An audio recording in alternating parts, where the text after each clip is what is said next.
entender cuál es la historia que llevamos. Por 5 semanas, siendo esta la 6ª semana, hemos estado estudiando el libro de Josué. La última vez que estuve con ustedes estábamos en el capítulo 3. Vamos a poner el PowerPoint. Y estábamos hablando sobre cruzando el Jordán. Esta semana vamos a seguir con el relato porque es tan rico en significado el relato de estos capítulos que hay que tomarlo con calma. Uno no puede ir muy a la ligera porque hay mucho significado que podemos extraer. Escúcheme, cuando usted está leyendo los libros históricos, este es un libro del Pentateuco, pero un libro histórico, lo que se nos está dando es una historia. Y la historia significa lo que la historia significa. ¿Ok? No podemos alegorar o alegorizar, yo no sé cómo es que se dice, alegorar, sobre el verso bíblico porque es un libro histórico. Solo que dice ahí es lo que dice ahí. Oh, que el río significa... No, el río significa un cuerpo de agua que tiene agua. Eso es lo que significa el río. O sea, no podemos alegorar así. Sin cambiar el significado del texto, podemos buscar unas aplicaciones que tienen que ver con nuestras vidas. Y eso es lo que estamos hablando. Nunca se lleve al corazón estas aplicaciones que yo le estoy dando como si fuera doctrina absoluta, ¿no? Porque mañana usted lo lee y Dios le puede hablar en una aplicación completamente distinta sobre el mismo verso. Sin cambiar el significado del verso, ¿ok? Esta semana seguimos en el capítulo 3 y 4. Y para hacer un recuento rapidito de lo que estábamos hablando la última semana, pongamos todo en perspectiva. ¿Qué es lo que está pasando? El pueblo llegó al Jordán, el río Jordán, un río grande. Y ellos están frente al Jordán, al otro lado del Jordán está el cumplimiento de la promesa, está la tierra prometida. El cruzar el Jordán significa el cumplimiento de la promesa de Dios que Dios le hizo a Abraham, Isaac y a Jacob. Significa un lugar permanente después de estar viajando por 40 años en el desierto. La oportunidad de poseer, por fin podrían ser dueños de algo, porque en el desierto usted no es dueño de nada, porque usted va continuamente moviéndose y en el desierto no se construye. Y es una estabilidad para ellos y para sus descendientes. Esto es lo que significa, o sea, si tú te puedes relacionar con esto, tú estás enfrente de algo, para buscar la aplicación a nosotros a veces nos encontramos que estamos frente a una circunstancia que se está interponiendo entre lo que Dios me dijo que era mío y yo. Y eso es lo que le pasaba a este pueblo. Ellos están frente al Jordán y el Jordán se está interponiendo entre lo que Dios les prometió y ellos. Pero también ellos tienen que entender que hay unos retos al otro lado del Jordán que ellos tendrían que enfrentar. Al otro lado del Jordán las cosas no serían muy fáciles. Tendrían que pelear. Lo que Dios prometió vendría con un costo. Llegaría con conflictos, con obstáculos. Y es necesario una sumisión absoluta a la palabra de Dios. Escúchame bien, si tú quieres algo de Dios, tiene que haber una sumisión absoluta a la palabra de Dios. Esto, lo que Dios dice en la palabra no son sugerencias, es la forma de regir nuestras vidas. Ahora el pueblo está frente al río Jordán, tendrán que cruzarlo para conquistar la promesa de Dios. Y están entre lo que van a hacer y lo que son. Entre lo que van a hacer y lo que eran. Ahora mismo no son nada. Estoy dando un recuento de la última vez que estuvimos juntos. Entre lo que fuiste y lo que serás. Es como cuando uno está en la escuela, que ya empezaste a estudiar, pero todavía no te has graduado. Entonces estás en el medio y es el proceso más difícil. La gente cree que empezar es lo más difícil. Cualquiera empieza. Si le fueran a dar un premio a todos los que empiezan, en el mundo no cabrían todos los premios para la gente que ha empezado. El problema no es empezar, el problema es continuar. Escúchame, si tú quieres algo de parte de Dios, tú no puedes empezar y dejarlo a mitad. Si empezaste, es para terminar. Está entre lo que fuiste y lo que serás, entre lo que tenías y lo que tendrás, entre tu pasado y tu futuro, entre lo ordinario y lo extraordinario. Ahora bien, vamos a seguir el relato que nos da la Biblia y estamos en el capítulo 3 del libro de Josué. Sígame con su Biblia. El verso 3 dice que tenían que dicen que fueran en pos del arca del pacto. Le dije lo que era el arca del pacto. El arca del pacto representa a Cristo. O sea, es tipo de Cristo, porque adentro del arca del pacto estaba el maná, había un poco de maná, estaba la vara reverdecida de Aarón y estaban los 10 mandamientos, que era la ley de Dios, que todo eso representa a Cristo. Quiere decir entonces que ellos tenían que seguir lo que para nosotros significa Cristo. Escúchame, mi hermano, si tú quieres alcanzar lo que Dios te quiere dar, tienes que seguir a Cristo. No hay dos opciones, Cristo no es un camino, Cristo no es el mejor camino, Cristo es el camino, Él es el único camino. Y fuera de Cristo no hay bien de parte de Dios para nosotros. Y ellos tenían que pasar, y usted me preguntará, yo tengo una obsesión con la palabra, y la razón es, como estábamos hablando el miércoles de la escuela bíblica, si la palabra de Dios no es nuestra guía, entonces estaremos nosotros a la merced de gente que tiene sueños y que tiene revelaciones, y estaríamos a merced de las emociones de los demás. Lo bueno de la Biblia es que Dios estableció la palabra como el guía infalible para nosotros poder regir nuestras vidas. Vamos a seguir, verso 3, mandaron al pueblo diciendo, ese es el mismo que tengo, ¿verdad? Cuando veáis el arca del pacto de Jehová, vuestro Dios, y los levitas sacerdotes que la llevan, vosotros saldréis de vuestro lugar y marcharéis en pos de ella. La misma Biblia le dice, el verso 4, dice, ¿para qué? Dice, a fin de que sepáis el camino, porque por donde habéis de ir, por cuanto vosotros no habéis pasado antes de ahora por este camino. La palabra de Dios nos va a llevar un camino que nunca hemos recorrido. ¿Por qué? Porque estábamos perdidos. Y estábamos perdidos. La única brújula que tú y yo tenemos es la palabra de, hermano, ya no encuentro qué idioma decírselo. La única brújula que usted tiene para poder ver para dónde usted se dirige es la palabra de Dios. No hay otra. No coja sus emociones como brújula, porque lo va a llevar al despeñadero. Déjame seguir hacia adelante para... Esto es todo de la semana anterior. ¿Sabes por qué? Mira, tus caminos y nuestros caminos, la Biblia dice que el camino de nosotros y los caminos de Dios son tan distantes como está el cielo de la tierra. Tú y yo no pensamos como Dios. Dios tiene unos planes eternos y eso lo discutimos la semana pasada. Pero también el verso nos habla de orden y aquí fue que nos quedamos. Habla de orden. El arca tenía que ser seguida a una distancia para que el arca se pudiera ver. Y estamos hablando de orden en la iglesia, de orden en nuestras vidas, de orden en nuestro matrimonio. Hay un orden que hay que seguir. La tragedia de la iglesia es que falta orden en nuestras vidas, que nos acostumbramos a vivir vidas desordenadas. Y no hay ningún problema con ir a la agencia de gobierno a mentir para que nos den una ayuda. Y no hay ningún problema con engañar, y no hay ningún problema con timar al hermano, y no hay ningún problema con hacer todas esas cosas que el mundo hace. Y nos hemos convertido ahora en amigos del mundo. La Biblia dice, oh almas adúlteras, ¿no sabéis que la amistad con el mundo es enemistad con Dios? Tenemos de finanzas desordenadas, negocios desordenados. Y es partiendo desde ese desorden que llevamos nuestra vida de iglesia. Pero eso lo hablamos la semana pasada. Apunte esto si no lo apuntó la semana anterior. Donde no hay orden no se puede ver claramente la dirección de Dios. Y vamos a entrar al verso 5. Y de aquí en adelante que empieza lo del día de hoy.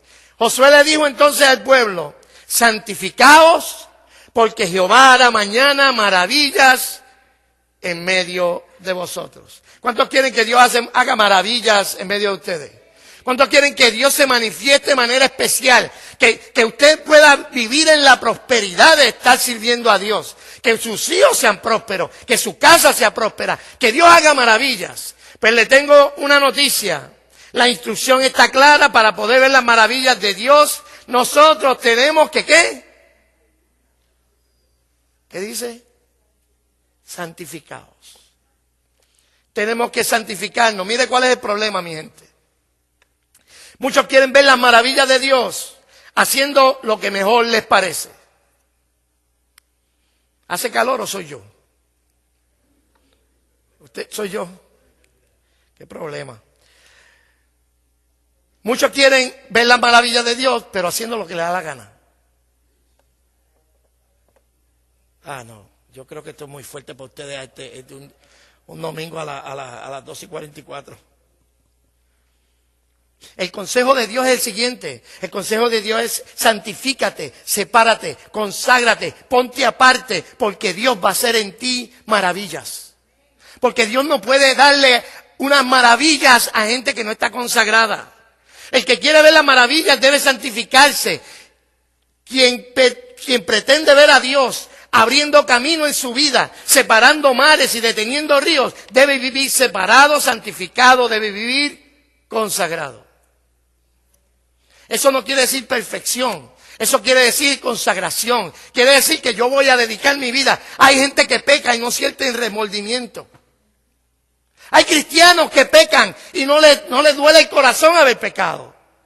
Yo no te estoy diciendo que no peques, porque la Biblia dice que el que dice que no peca hace a Dios mentiroso, porque todos pecamos. Pero caramba, por lo menos que tenga un poquito de remordimiento cuando tú pecas. Yo que tú me preocuparía si cuando yo cometo un pecado, yo no me siento mal por ese pecado. Porque quiere decir que no te ha nacido Cristo. Si tú cometes un pecado y Cristo y el Espíritu Santo no te redarguye, no te hace sentir mal, tienes que ver tu cristianismo, tienes que analizar tu cristianismo. Santifícate, porque Dios va a hacer mañana maravillas en medio nuestro. Ahora sí, verso 10. Vamos a seguir rapidito que tengo para hoy, tengo 44 páginas. Así que póngase cómodo. Y añadió Josué: en esto conoceréis que el Dios viviente está en medio de vosotros y que Él echará delante de vosotros al cananeo, al eteo, al heveo, ay Dios mío, cómo está el heveo ahí.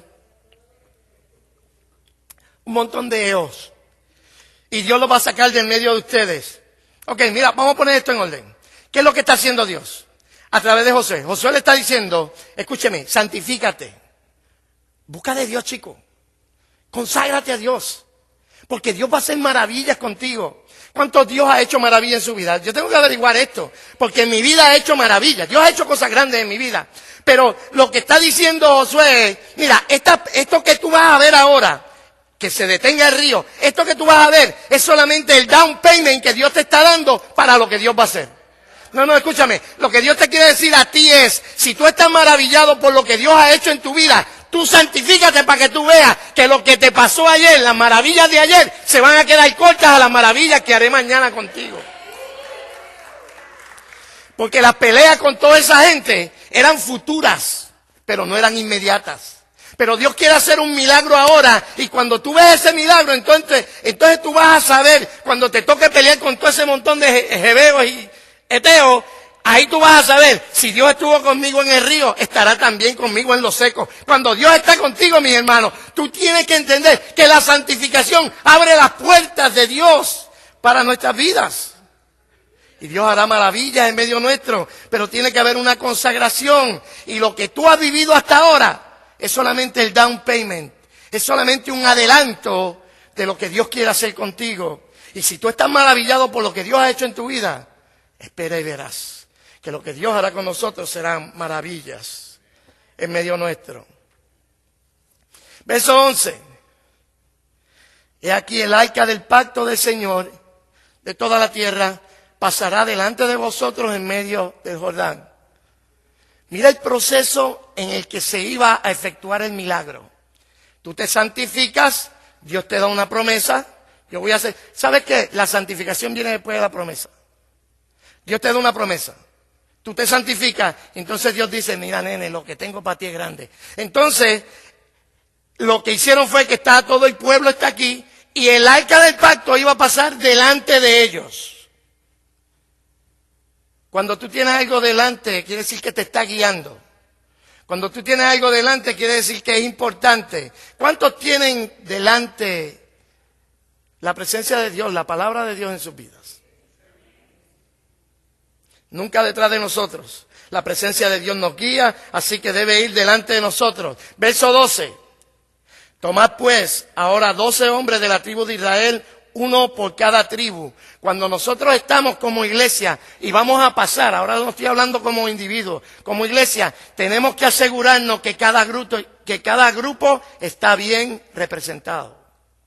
Escúchame, vamos a cruzar el río, Dios va a hacer maravillas, pero tú no puedes dejarle que está rezagado atrás. ¿Qué hizo Dios? Dios le dijo a Josué, agárrate 12 que representen a cada una de las tribus. O sea, aquí no se puede quedar nadie afuera, porque no podemos dejar la gente afuera. Cada persona cuenta. Cada ser que tú tienes a tu lado, míralo para que veas. Cada uno de ellos cuenta y tiene que ser representado. Verso 13. Y cuando la planta de los pies de los sacerdotes que llevan el arca de Jehová, Señor de toda la tierra, se asienten en el agua, las aguas del Jordán se dividirán, porque las aguas que vienen de arriba se detendrán en un... Qué cosa brutal, hermano. ¿Cuántos han hecho represas en los ríos? Eso fue lo que Dios hizo. Una represa. Aguantó todas las aguas a la parte de arriba para que el pueblo pudiera pasar en seco. No será hasta que... Aquí le tengo que coger el sol, espérate. Mire lo que va a pasar. Hay una gente que va cargando el arca del pacto. Es que le digo, hay tanto significado aquí que van cargando el arca del pacto que representa la presencia de Dios y representa la palabra de Dios. Pero no va a pasar nada en la iglesia hasta los que estamos cargando el arca de Dios, hasta que los que estamos cargando en la palabra de Dios, entremos al agua.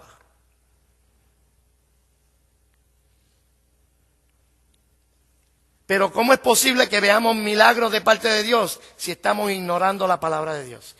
Los líderes estamos ignorando la palabra de Dios. Usted lo que tiene que mirar a la televisión. ¿Por qué será que no hay milagros entre la iglesia? ¿Por qué será que la gente no se convierte? Pues claro, porque los líderes no nos hemos agarrado la palabra y no nos hemos metido al agua. Y le tenemos miedo a la corriente. Y preferimos cruzar en un bote, en una canoa, en hacer lo que Dios nos está mandando a hacer. Escúchame, los líderes son los que llevan al pueblo a la victoria. Por eso tú tienes que honrar los líderes. Si tú tienes líderes, tú tienes que honrarlos. Los que tienen, la Biblia dice, hay una, ¿cómo se llama eso? Yo no sé ni cómo llamarlo. Es una forma, una filosofía que dice, Jehová es mi pastor y nadie me pastorea. Estaba hablando con un señor, tiene como 90 años. Y yo le pregunto, ¿y a qué iglesia usted? Porque está hablando de la Biblia y medio mundo. ¿Y a qué iglesia usted va? No, yo no voy a ninguna iglesia. Yo no voy a ninguna iglesia. Pues ¿sabes qué? Esa vida que no va a la iglesia no va a estar en victoria, porque la victoria del pueblo está descargada en los líderes. No, parece que yo les hable malo. Espérate, déjame moverme. ¿Sabe qué es lo que está pasando en este tiempo? Que ahora los apóstoles hay que amarrarle los zapatos porque ellos no se pueden doblar a amarrarse los zapatos. ¿Ustedes creen que yo estoy vacilando? No es vacilón. Son tan inútiles que hay que amarrarle los zapatos. Son tan inútiles que no pueden cargar una Biblia de aquí a allí sin un alcahuete que le cargue la Biblia y le pase la página y le seque el sudor. Escúchame, no estoy exagerando. Eso está pasando en la iglesia.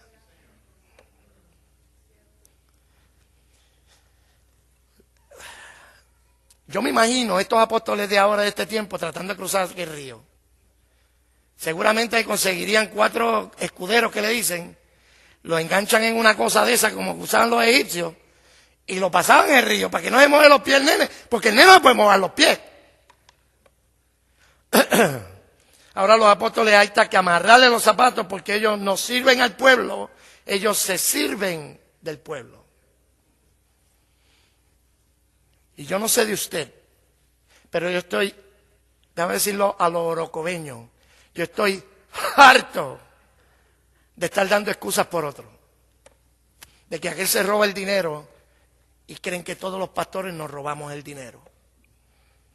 De que aquel está por hacer un negocio y que a mí me acusen también de hacer un negocio. Yo no sé de ti, pero yo estoy cansado de eso. Yo estoy cansado de eso. ¿Sabe qué pasa? El verdadero sacerdote tiene la palabra, la carga, pero tiene los pies mojados. Escúchame, los verdaderos sacerdotes tienen los pies en el agua para que el pueblo pase en seco. Los verdaderos sacerdotes pasan noches de desvelo para que el pueblo pueda dormir en paz. Los verdaderos sacerdotes pasan hambre para que el pueblo tenga que comer. No se sirven del pueblo ni son cargas para el pueblo, sino que son la bendición de Dios y le allanan el camino al pueblo para que el pueblo pueda pasar en seco hasta el otro lado. El pastor que quiera que le sirvan y vive para ser servido, no fue llamado. No fue llamado. Porque los sacerdotes se mojan los pies. En Orocovi tienen otro refrán un poquito más fuerte. Mejor no lo digo. Pero se mojan. Verso 14. Y aconteció que partió el pueblo de sus tiendas para pasar el Jordán con los sacerdotes delante del pueblo, llevando el arca del pacto. Cuando los que llevaban el arca del pacto en el Jordán y los pies de los sacerdotes que llevaban el arca fueron mojados a la orilla del agua. Mire esto. Lo que pasa ahí es que el Jordán se llenaba por encima de sus bordes. Su Biblia dice que, yo le quité el paréntesis para que me cupiera dentro de él. Piensen esto. Usted está en un río. Esto es un río. Y no es un río. Esto es un río. Esto no es una nosotros decimos en Orocovi una joya. ¿Cómo es que se llama? Una quebrada. Esto no es un ojo de agua. Esto es un río. Un río, ¿sabía usted que usted puede? Ok, mira lo que pasó una vez en Orocovi. En Orocovi creo que pasó, me corrí en sí, que por la pica estaba desbordado el río y había de agua como así. Y se metió un carro y así de agua, en un río de aquí a allí, se lo llevó enredado. 8 pulgadas más o menos de agua es lo que se necesita para arrastrar a alguien y llevárselo lejísimo. Ahora estamos hablando de un río con una corriente fuerte. Y al hombre que tiene la palabra y al hombre que tiene la responsabilidad de guiar al pueblo, le tocó pararse en la corriente. No seguir la corriente, sino pararse en la corriente. Muchos de los predicadores hoy en día les ha gustado irse con la corriente. Pero a mí Dios no me llamó a irme con la corriente, me mandó a parar la corriente. No, espérate. Porque muchos han hecho alianzas y ahora la iglesia tiene que parecerse al mundo para los que vienen del mundo se sientan cómodos. Discúlpenme los que me están visitando, pero el evangelio no es cómodo. El evangelio no es cómodo. El que esté buscando comodidad en el evangelio se metió al sitio donde no era. El evangelio es confrontador, porque el evangelio lo primero que hace es que te confronta con tu inhabilidad de hacer el bien. El evangelio se supone que me dé piquiña, se supone que el evangelio me confronte con mi pecado, con mi maldad y me haga tornarme a Dios nuevamente. La Biblia dice que el hombre impío que deje sus malos caminos, que el inicuo deje sus malos pensamientos y se vuelva a Jehová. Pero ahora no se puede decir inicuo porque la corriente dice que no se puede decir inicuo. Mi trabajo es yo pararme en la corriente, no dejarme llevar por la corriente. Dios está llamando a sus levitas, a los que cargamos la palabra de Dios y la presencia de Dios, a meter los pies donde la corriente es peligrosa y donde da miedo pisar, donde no es cómodo ni es conveniente. Y si tú quieres ser un hombre de Dios, tú quieres ser una mujer de Dios, con la palabra de Dios en tu vida, con la presencia de Dios en tu vida, te va a tocar pararte donde da miedo. Pararte donde te van a criticar. Pararte donde van a decir que tú tienes una agenda de odio. Pararte donde van a decir que tú no tienes amor y que tú eres un peleón y que tú lo que sirves para contender. Y si de mí dicen eso, estoy en buena compañía. Porque el apóstol Pablo pensaba en lo mismo, de Jesús pensaba en lo mismo y pensaba en lo mismo del apóstol Juan, que era el del amor. Sin embargo, tiró al medio al pájaro aquel en una de sus cartas. ¿Usted me sigue, mis hermanos? Nosotros como pueblo de Dios tenemos que pararnos. Te garantizo algo, donde tú te pares la corriente se va a parar. Te garantizo algo, la Biblia dice que el que esté en su mano nadie lo arrebatará. Tú no tienes que tenerle miedo a la corriente, porque si tú vas con la presencia de Dios, la corriente se tiene que detener. Cuando yo estoy pasando, escúchame, después que yo pase, si la corriente quiere hacer lo que quiere hacer, que siga haciéndolo. Pero mientras yo esté aquí, la corriente no va a hacer lo que le da la gana. ¿Por qué? Porque yo tengo la presencia, tengo la palabra del Dios vivo. La situación no me va a matar. Yo me puedo parar en la corriente y detener la corriente en tu casa, la corriente en tu matrimonio, la corriente en tu trabajo, que todo el mundo hace lo que le da gana. Cuando yo estoy, no. ¿Tú me sigues? Y a veces los muchachos dicen una mala palabra y tú ves que, uy, perdón. Sí, no, porque es que a mí tú me tienes que respetar. Ustedes me siguen, mis hermanos. Atrévete a meter el pie en la dificultad, cargando contigo y confiando en la palabra de Dios. Porque tan pronto tú pongas el pie con la palabra de Dios en tu alma y en tu corazón, la corriente se tiene que detener. Dice, verso 16, las aguas que vendían de arriba se detuvieron como en un montón. Y yo corté el verso completo para poner nada más que lo relevante. Y el pueblo pasó en dirección a Jericó. Los sacerdotes cargando el arca y el pueblo siguiendo el arca. Así es como funciona. Escúchame, aquí no dice ustedes sigan a los sacerdotes. Aquí dice ustedes sigan el arca.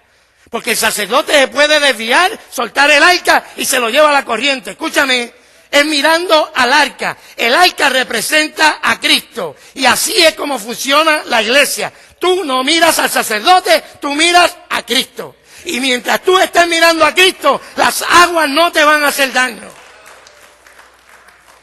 Dios despejará el camino hacia tu conquista. Lo único que tú tienes que hacer, mantente mirando el arca.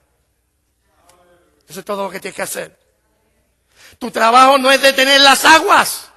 Tu trabajo es seguir mirando al arca. Yo miro al arca y mientras el arca esté ahí, yo sé que estoy seguro. Cuando el arca no esté ahí, el sacerdote puede faltar, pero que no te falte el arca. El pastor puede faltar, pero que no falte la presencia de Dios en tu vida y la dirección a través de tu palabra. Eso es lo que yo vine a traerte el día de hoy, de que nosotros debemos cruzar este río. Nuestro trabajo no es lo imposible, tu trabajo es la obediencia. Ay, le hablé malo, espérate.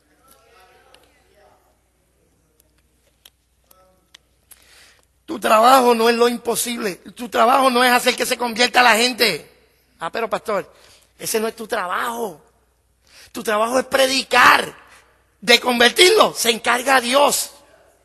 Porque de lo imposible se encarga Dios. Tú solamente haces lo que Dios te mandó hacer en su palabra. Y cuando tú estás haciendo lo que Dios me mandó hacer en su palabra, las corrientes se tienen que detener y Dios se puede glorificar a través de nuestras vidas. Verso 17. Mas los sacerdotes que llevaban el arca del pacto de Jehová estuvieron en seco, firmes en medio del Jordán, hasta que todo el pueblo hubo acabado de pasar el Jordán y todo Israel pasó en seco. El pueblo logró pasar de un lado a otro, logró pasar del desierto al cumplimiento solo siguiendo el arca que representa a Cristo. Hay un himno bien viejo que dice, si se apartan otros de la senda, mira a Cristo. Él es tu amigo más fiel. No hay otro amigo como Cristo. Mira tan solo a Él. Mirando a Cristo las aguas descenderán. Mirando a Cristo seremos capaces de esperar lo imposible, de tocar lo intangible y de ver lo invisible. Solo con una mirada puesta en la palabra de Dios.